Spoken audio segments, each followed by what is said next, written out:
is my cook kit, and actually I should have put the cozy inside the food bag also, just because it would pick up food odors. But I always had my pack inside the tent, and generally the bears, at least in the Smokies, don't disturb tents. I had some more handy wipes if I needed them. I actually never used them. So they were in there also. But this is, as you can see, just a priority mail padded envelope, with the little bubble wrap stuff inside of it. And that's used so after you boil your water and dump it into your Ziploc. So you got your food and your hot water in a Ziploc. You drop it down in there, and you fold her over, and you let it steep for however long, 5 minutes, 10 minutes, 15 minutes, 20 minutes, whatever is required to rehydrate your food. You can shake it around easy and keep mixing it up, without having to get the spoon out and re-stir it. So this worked out really well, and it's obviously very light. The standard issue Boy Scout mess pot, and this is Sydney's that I took with me. Here's my little stove. Striker. I'm going to get rid of this stupid thing. It's way too heavy. I don't need all this magnesium junk on it. I'm just going to get one of the little small rods like that. Back there, just like $4 at the Boy Scout shop.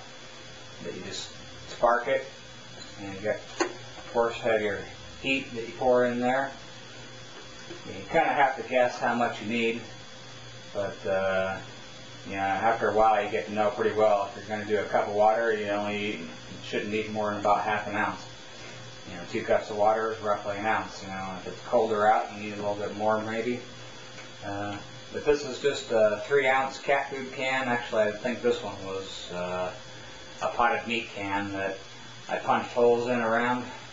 And there are several designs that you can use, but weighs less than an ounce, I believe, and is extremely useful.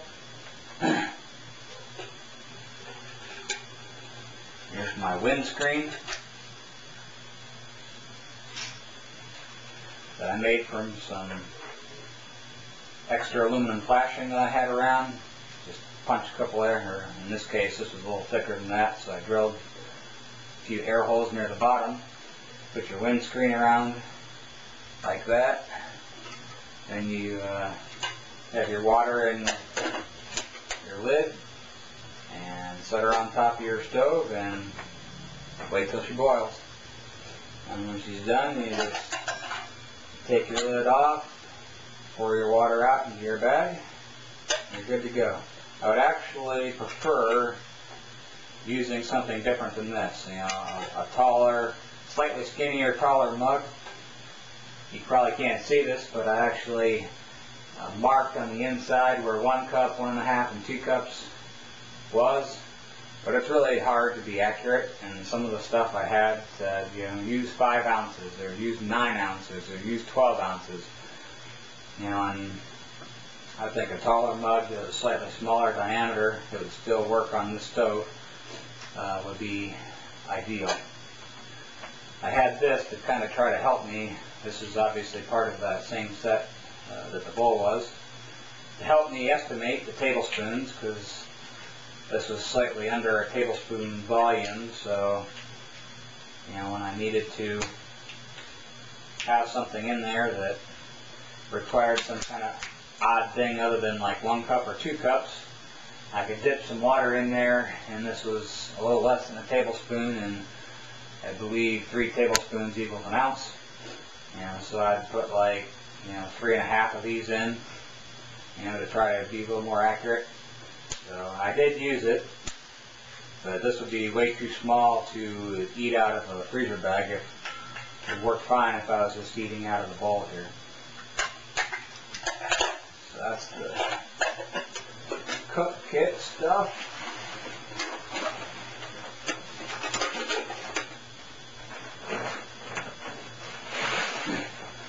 This was my sit pad and mouse guard. Basically, I probably should have used an actual cable instead of nylon rope, since they could just as well chew through the nylon rope. but never had an issue. So this would go on the bare bag end of it, and if I was hanging both my food bag and the pack would get hooked on this carabiner, and the food bag I'd snap in through the other end of this bowline knot, or that's the knot, but the loop I made with the bowline.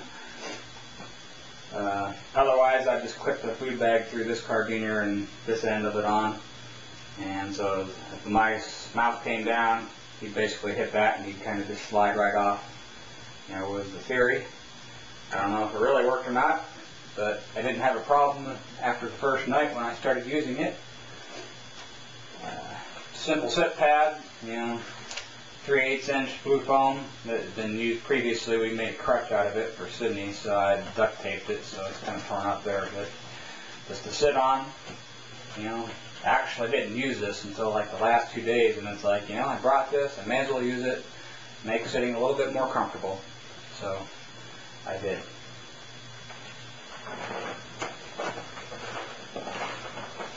Here's the pack towel. Really need to cut this down some, but this one, I got it in the automotive department of Walmart.